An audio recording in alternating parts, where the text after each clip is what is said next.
please subscribe and don't forget to press the bell icon to get notified whenever we upload a new video. The bond yields are likely to rise because of crude and as well yesterday's lingering impact of an extremely hard-hitting speech from the Reserve Bank Deputy Governor may continue. So, I mean, PNB, BOB, SBI, very difficult to see them rise. It has to be in the red.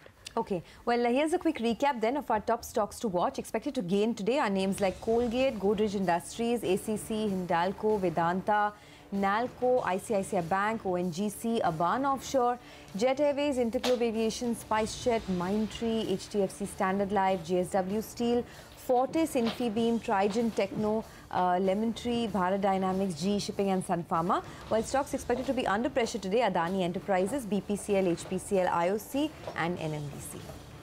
Okay, you could add the banks to it for sure. I think the red list will be longer than the green list. Okay, but we have to address this big new development as far as Indian macros are concerned, crude prices. We are being joined by Scott Darling, the oil and gas analyst at JP Morgan on the phone line. Good morning, Scott, and thank you very much indeed for joining us today. Well, first up, what's JP Morgan's in-house view on crude itself? It's seminal to Indian macros, seminal to the micros like the oil refining companies. Do you see it averaging for the rest of 2018 closer to 80 or closer to 70? Well, good morning, everyone, and thank you all for having us on today. No, actually, we think our crude price this year is actually going to average around about $70 Brent. We concede, I think there's near-term risks, which we can talk about, and certainly we have a high case scenario for this quarter of around about $78. You spoke about the near-term risks, Scott. Do they include the supply-cutting deal that could continue from the OPEC, along with the reintroduction of sanctions by the US? Yeah, you're right. I'll highlight a few risks. So on the 12th of May, we've got to see whether the US government wants to extend the Iran nuclear waiver. I think the market has broadly priced some of that in, that it's not going to. I think the real risk is if Europe follows suit with sanctions, because Iranian crude going to Europe was around 450,000 barrels per day. So if that suddenly gets taken off the market gradually, that's half a percent of global oil supply. So that's the first one. You've also seen Venezuela over the years because of liquidity issues in the country. You've now got Venezuelan production at 1.5 million barrels per day, with risks that could even go lower. Now, that is, I think, the lowest point. If it doesn't move any lower, that's the lowest point since the 1940s. And again, that's 1.5% of global supplies. And then you're right, like you mentioned, on the 22nd of June, we've got our OPEC meeting. I think it's too early to assess what OPEC are going to do. All I'd say is that OPEC production restriction has actually been more or less 100% compliant this year. So there's nothing to suggest they would extend that as yet. I think OPEC probably waits to see more data right until they actually meet in June. So your average for the year, you think, would be around 70, but for the quarter, you think it could go to 78? Did I hear you say 78? Yeah, so that's our high scenario, and certainly, around that type of level, I think a lot of the sort of sanctions on Iran and whether Europe follows suit, if there is indeed sanctions on Iran, that could impact supplies. I also should have mentioned Russia. Any sanctions on Russia may impact longer-term supplies, although I would tell your viewers last time we did have sanctions on Russia. That was in 2014. It coincided with the devaluation of the ruble. So in actual fact, you didn't see much impact to Russian oil production at that time. Okay. Well, now to come to the stocks. So how would you approach the Indian oil pack? Do you think that HPCL, BPCL and IOC have a lot more losses to go? Do you think, if 70 is the average, more or less the bad news is in the price? Yeah, I mean, look, we're still positive IOCL, BPCL. I mean, I think we're going to go through earnings season where you sort of have a steady-ish quarter. We don't see any excise cuts, and if there's no retail hikes, then obviously that is a concern to the whole sector. I think a stock we'd highlight is, and where we're positive on, is ONGC. I mean, that is on a value basis at a sort of 5 to even 10-year P below the P at their average in terms of valuation. You're going to have higher gas prices coming through. You're going to certainly higher oil prices coming through this quarter. There's no explicit oil subsidy so far. When we've actually ranked ONGC, we did a big global study in terms of cash break-evens. Actually, ONGC actually offers quite a good break-even risk and reward profile if you go to sort of the next few years out. I'd also say, we're neutral reliance. If you look at the refining chemical industry, it's very positive. Refining margins on our basis are tracking around $6. Demand has held up particularly well. You've seen, obviously, a recovery in your country. India's tracking much better than last year, as you'd expect, and there is some base effects to that. But China's tracking, actually, in terms of demand growth, better than our expectations. Sure. And chemical spreads are particularly strong. Okay, Scott, but, coming back to ONGC, you said no explicit subsidy for now, but isn't that a big risk this year, considering we have an election year as well, and crude prices now at 72, 73. So is there a risk that the old mechanism makes a bit of a comeback? Look, I think there is a risk. It's like on the retail hikes as well. And we've seen, previously with the OMCs before elections, this has happened before. And at the moment, I think this is more negative for sentiment. I think actually if you screen the particularly ONGC, the stock, not just in Asia, but actually globally, for sort of value investors taking a little bit more than a shorter-term view, there certainly is value there, and certainly the macro fundamentals at the moment are actually quite positive. You did briefly mention gas stocks as well. Wanted your thoughts on how you would approach, some of these names, Petronet, LNG, etc. Yeah, well, look, we've been a little bit more cautious on some of the names because we think, the positive gas story around India, we don't dispute. It has been, obviously demand growth has been strong, etc. Our view is, some of that is broadly, being priced in. These names have been particularly good performers, maybe not as good as Reliance, but over the last few years, they've been certainly better performers than some of the other names. So it's also more on a relative call as well. All right. Scott Darling, it was a pleasure speaking with you. Thank you very much for joining us this morning. All right, so not terribly negative even on the oil refining stocks, Scott Darling, and not sounding too alarmist on crude price either. Expected to average around $70 for the rest of the year. So 80 perhaps is not on his radar just yet. It's just the highest level. We have to take a break on that note, and thereafter our technical experts Ashwini Gujral, Mitesh Thakkar and Prakash Kaba will join. Welcome back. Well, the trade setup this morning looks quite positive because the global cues are looking strong. But this would mean that we'll open right at yesterday's high point or opening point. Ashwini Gujral, Mitesh Thakkar and Prakash Kaba now join us. Good morning, gentlemen. Ashwini, what's the first trade on the Nifty and also on the Bank Nifty, where you were talking about the possibility of expansion yesterday and taking some shorts? Is that trade still intact, or you think that trade should be covered?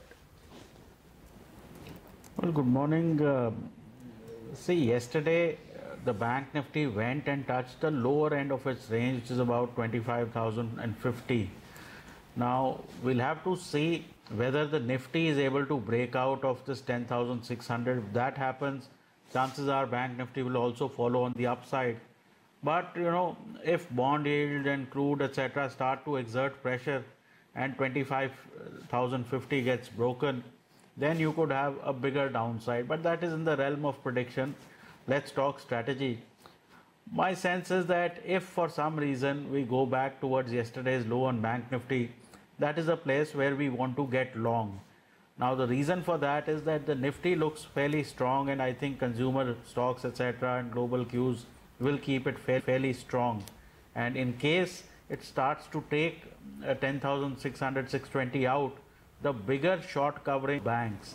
So my sense is that if I am able to get any sort of dip today, I want to buy instead of trying to worry about where the breakout will happen. It may not happen for a while because crude may keep the lid at 10,600, but overall the Nifty looks like an outperformer between the two. Okay, by the way, there's another Fortis statement now that there's another improved bid now from the Munjals and the Burmans. And this improved bid is talking about investing 1,500 crores directly into Fortis Healthcare. So that one's interesting. I think we'll flash soon. on the screen. So this is a bit of a war going on. So right many now. people wanting to buy, Yeah. and the decision makers are not there. So There is no board. Yeah, a So bit of a it- swamber going on right now. Yeah, On Fortis. and the bride is absent actually. Or no one is there to choose. Okay, it'll be interesting, but looks like therefore Fortis should be in the green with so many bidders ready to pay more, even if the decision making will take longer. Okay, Ashwini starts with a long bias, buy the dips. Good morning, Mitesh. What would you do? Good morning, Lata. I think, for me, nothing has changed. I think 25,000 is an important level in the bank nifty, so I'll turn bearish below that. But the idea is that 10,600 still remains a formidable level for the nifty to get past, and therefore it might be prudent to slowly take some profits on your long positions as you once again approach the levels close to about 10,600, 620. So we will, keep at taking profits off on the stock long positions closer to about 10,600, 620, and go short only if the bank nifty breaks 25,000. Otherwise, it will be more of a subdued kind of a day. Okay, well, Prakash Gaba is also here with us in the studio. Prakash, hi, good morning. What about your view? I mean, after 8 good days, the market gave up a little bit. You think it could resume its uptrend? Good morning, Sonia. Actually, we have seen a swing low at 23rd March. On 23rd March, it's been 17 consecutive swing highs we have seen.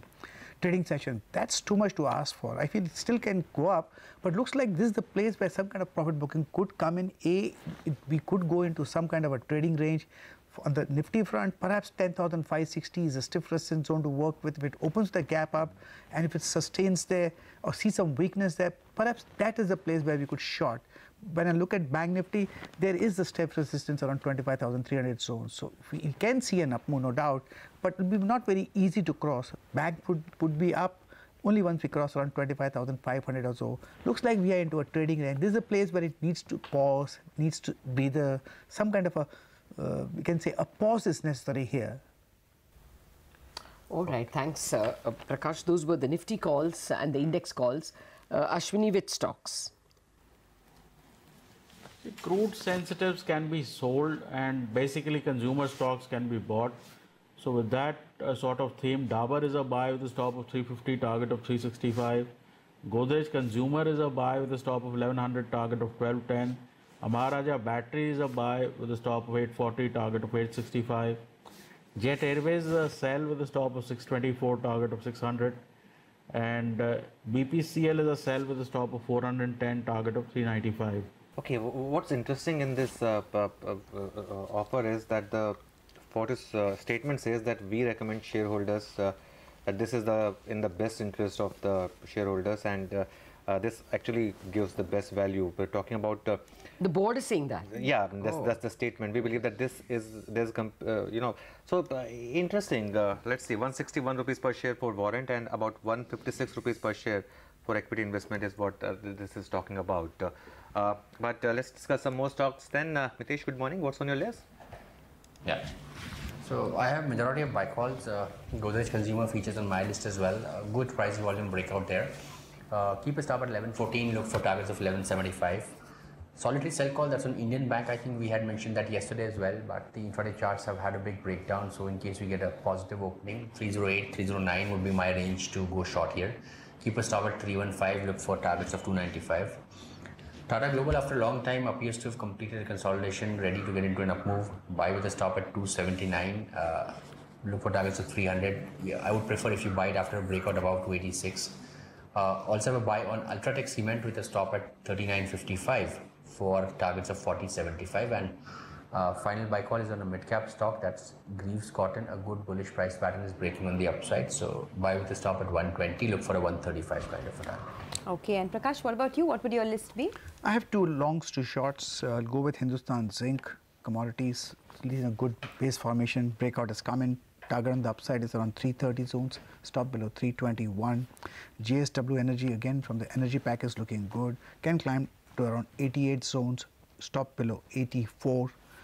Two banks looking weak. One is Indian Bank. Looks like it's a breakdown structure here, more of an exhaustion out here. Can slide to levels closer to 292. Stop about 312. And Karnataka Bank as well. Can see a slide to around 117 zones. Stop about 124. Okay, Ashwini, anything specific on ICICI Bank? It's in a positive formation, but kind of moving sideways, and it's more about expectation of management change, etc. So on all declines, it should be bought. So if you get your Bank Nifty decline today, I think ICICI Bank held on even yesterday. So I would think I would be a buyer here on declines. Okay, well, we'll keep coming back to you guys for more on individual stocks. But for now, let's get you some market opinion. Tahir Badshah of Invesco Mutual Fund believes that valuations is a big worry in the consumption names, while weak macros will definitely weigh on oil marketing companies. Listen in. Valuations are a bit of a concern in some of these names at these levels. Not concern, but I mean, we know that they are not the best of valuations that we would probably want it to be at in terms of further buying opportunity here. But we know that these are reasonably compounding stories. They've got their own merit in terms of their unique positioning in their respective sectors. So I think to that extent we are happy owning them still, and it is part of the fund which is meant to be growth oriented. So we are pushing as much of growth in this portfolio as we can in the portfolio where these happen to be. So I think we are fairly sanguine about these names. Of course, we're happy to buy them if at all they correct. So that's how we look at it.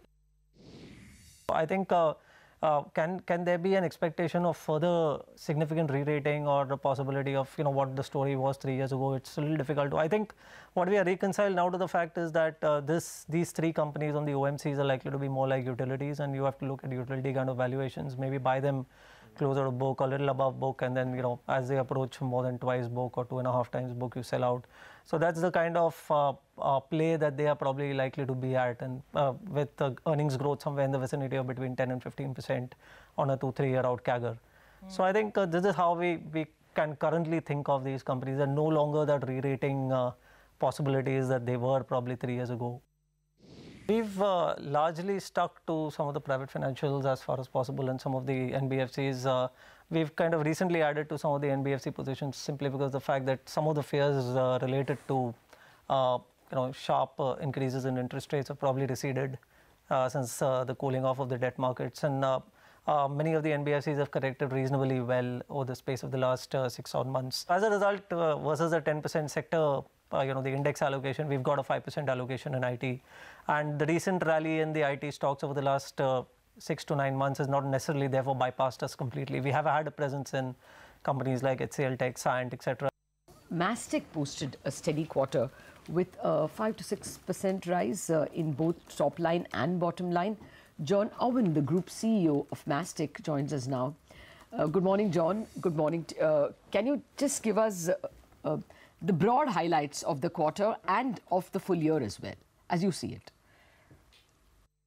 Yeah, well, this is our first full year on a like-for-like comparison, and we've seen our revenue on a like-for-like year-on-year go up 20%. This is our 8th quarter of consecutive growth in revenue and in earnings, and this is a result of an initiative we started probably 3 years ago when we moved Mastek. We divested the product company in Majesco. We unlocked shareholder value for all our shareholders. We bought an agile company. We've bought Tasetech in the US, and we're really focusing on that enterprise digital transformation market. And we're serving our customers better than our competition. It's a really exciting market, and I think that's probably just the culmination of this year. So if you can just tell us how soon you will be able to scale up your margins from the current 12 to 12.5% level, say to about 15% or so? Well, I think as I say, we've done 8 quarters of consecutive margin improvement, and I can still see momentum in the business. Having said that, the digital transformation market is incredibly competitive. I think projects are hard fought over, so I think we'll continue to move up. When we will get to the industry average, I'm not too sure, but as long as we keep on focusing on our quarterly performance and doing our basics and looking after our cost structure, I'm confident we can continue that trajectory. So margins will improve in FY19 vis-a-vis FY18. That's what you think. What about revenue growth? You clocked 20%. Can we expect this run rate in the other quarters? I think the market is robust. It's recovering. Digital is still in emerging technology, and it's got different criteria to the old IT services. And the old IT services companies competed on capacity, scale and price.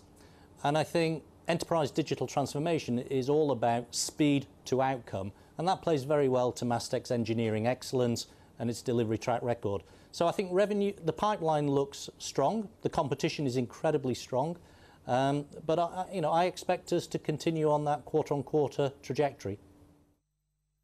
All right, tell us a little bit about acquisitions in FY19. Have you shortlisted anything at all? We're always reviewing how do we strengthen the business, how do we use our cash wisely, and we'll continue to do that. But, M&A will be a key strategy as part of Vision 2020. Okay, John, finally, how much stronger are you feeling about FY19 compared to where you were a year ago? Are the deal sizes getting bigger? Is the pipeline any better, any larger, any more in FY18? If yes, by how much is FY19 looking better? Give us some quantitative outlook for the coming year. So I'm confident we've got better visibility than we had. Our 12 months order backlog is stronger. Our revenue coverage from orders on hand is stronger. And we've probably got better sort of revenue visibility because we've built in the processes. And I think the team, particularly in the finance and the corporate services of Mastec, have done a great job building the systems to give us better forecast predictability. And that's, there's no surprise why we've delivered 8 consecutive quarters of predictable, consistent growth. Okay, thanks a lot for that. Mastec has been a big performer, actually. 3 months, it's up 50%, and it has Mindtree for Company as well now, another good set of numbers coming in there. So the mid-cap IT space is definitely on fire. But let's do one thing. Let's get you some larger views. The Goldman Sachs CEO, Lloyd Blankfein, gives glowing remarks on the US economy. He says that things look awfully good. In an exclusive conversation with CNBC, he adds the economy is in good shape now and appears to have some staying power, and that there are a lot of reasons to be optimistic about the markets. Listen in. There's no path forward if we disagree or disagreeable with each other over the long term. We need to work things out. And I understand what's trying to be accomplished here. We're not trying to end trade with China. We're trying to even it out. There are different perspectives at work here. I'll just say, I went over in that November. I was part of that trade mission that Secretary of Commerce Ross led. It led to a number of signed agreements, including a co-investment between our clients and CIC, which is the Sovereign Wealth Fund of China, to invest in U.S. industries, that is U.S. manufacturing companies, with a view to increasing their manufacturing to have them specifically export more into China, with our Chinese partners helping them get access to the Chinese markets. So you're sounding pretty relaxed, Lloyd, if I may say, about that issue, because clearly trade tensions have weighed on markets significantly, but it sounds like you don't think they're that severe. So overall, do you support the President's attempts to renegotiate these terms of trade with China? I quite understand that at the end of the day, everybody evolves and changes. China is a developing market that has developed in part. They had an economy based on export at all costs. Even when I say at all costs, I mean even subordinating the interests, health issues with respect to the environment. When you have to grow at 10% because you have to accommodate a population moving from villages to cities and wanting to avoid social unrest and political unrest, you manufacture, produce, export. And to some extent, that is, of course, good for China, and by the way, good for the world that they achieve that kind of stability. Okay, we'll actually get back to that conversation in a bit, but a very interesting conversation with one of the most powerful bankers in the world, Lloyd Blankfein. We have to worry a little bit about our own macros.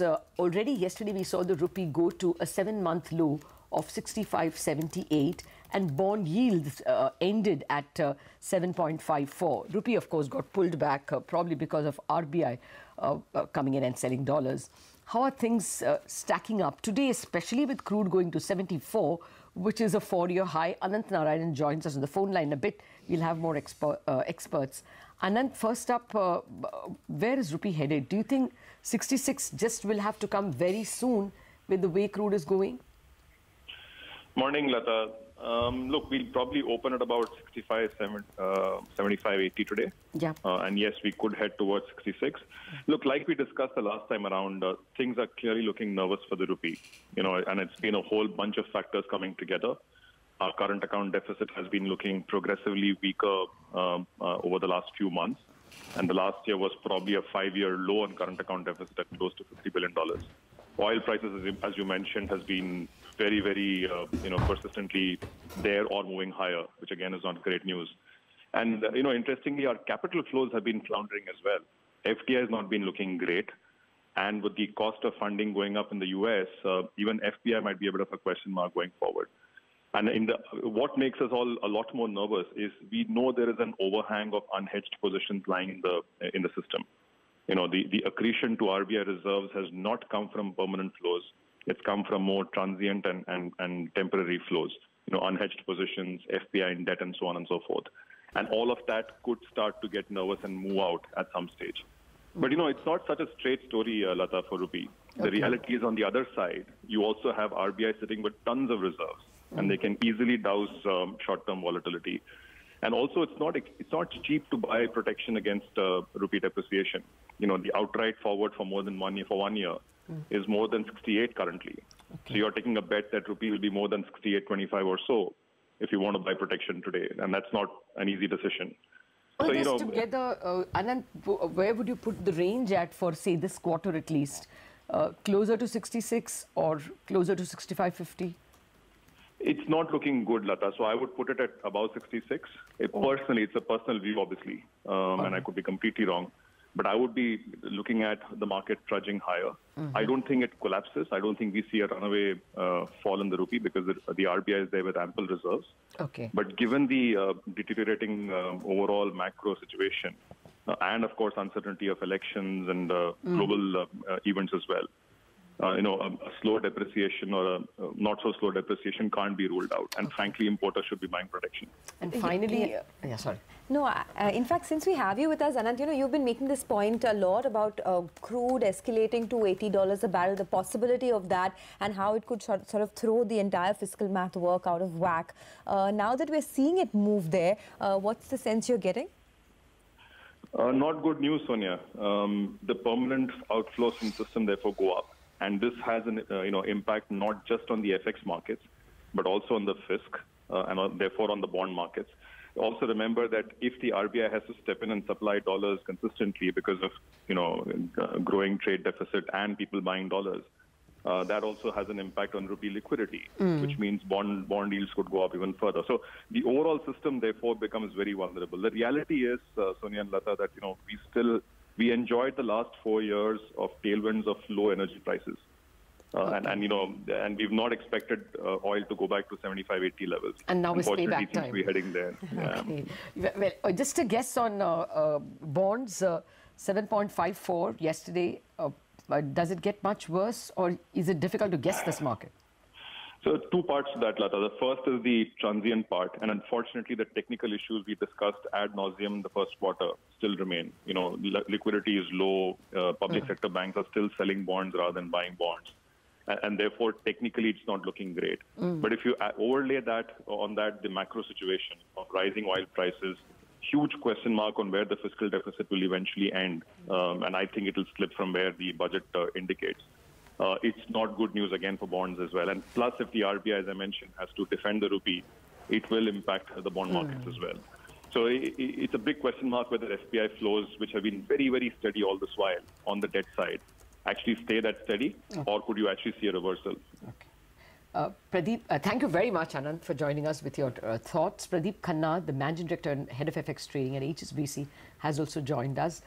Pradeep, your thoughts. Anand was telling us that a rupee over 66 is a more likely scenario. What are your thoughts this quarter on the dollar rupee? Okay, Lata, I think, throughout my working career, I've broadly seen 9 times out of 10 moves will be based on fundamentals. And this time it's, absolutely no different. So if you look at it from the beginning of the year, every time we've had a trade number being released, more often than not, it has been a trigger for the next bout of rupee weakness. And it happened when the 16 billion number for January came out. February, a bit of a breather with a 12 billion, but as soon as we had a 14 billion number, for March, we've had another move. So clearly, market is focused on fundamentals here. Higher crude, is sentimental. The impact will be seen down the line if these prices do kind of sustain. So, that is something we will have to look at. But, clearly, technically, the fact that crude wasn't going over 70, 71 on Brent, it has broken through. It is trading higher, a bit of uncertainty, Syria, Iran, kind of thing. It's not looking very encouraging. So, if the market is anyway factoring in that, we are going to have a balance of payments deficit, RBI is going to have to step in because that's the way it works for us, in a very simplistic kind of manner. If we have a surplus, RBI has to mop it up, and if, reserves will go up. If we have a deficit, RBI will have to supply. So if the market is, kind of grappling with how much that supply requirement is going to be, yes, there is always an incremental case for a bit more weakening. Just for context, I would say, in the second half of last year, from the time these trade numbers started weakening, the high we have seen on dollar rupee was somewhere around 65.80 to 65.90, and RBI was intervening at those levels fairly consistently. Okay. Since that time, other currencies are, if anything, stronger versus the dollar than they were. Okay. Right? So the fact that, we have come here, rupee has already weakened on a relative basis. And how much more there is to go, will be a tough, it's a tough question. But it will, to a certain extent, depend on how, where RBI would like to supply the dollars. Yeah. All right. We'll leave it at that. Thank you very much, Pradeep Khanna, for joining us. So that's another view that the rupee is already weakened considerably. Other currencies have strengthened, so maybe not too much more weakness. Okay, let's do one thing. Let's take a break. On the other side of the break, we still have to discuss fundamentals, and we'll also be back with the pre-opening rates. Stay with us.